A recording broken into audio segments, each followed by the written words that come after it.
ये एक ऐसी चीज़ है कि आपके पास अब एक अमानत जिम्मेदारी आ रही है, इस जिम्मेदारी को आपने निभाना है और हम सब आपके साथ खड़ेंगे।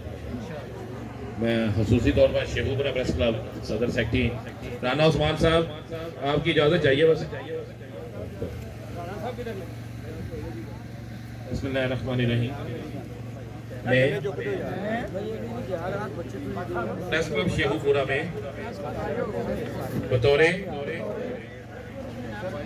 भाई छोटे फोन पीछे ले जाए यार, जरूरी है ये। इकरार करता हूँ कि अपने पेशा सहाफत को ईमानदारी, खुशसलूबी और नेक नीति से सर अंजाम देता रहूँगा और इस बात का अहद करता हूँ कि सहाफती असूलों के मुताबिक मुस्बत रिपोर्टिंग करते हुए मुआशरे के मसाइल उजागर करूँगा। किसी भी हालात में अपने इस मुकद्दस पेशे पर हर्फ नहीं आने दूंगा।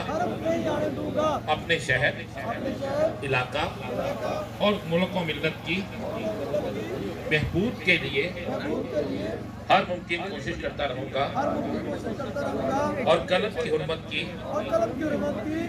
हर मुमकिन पासदारी करूंगा। अल्लाह मेरा हामी और नासिर। आप सब दोस्तों को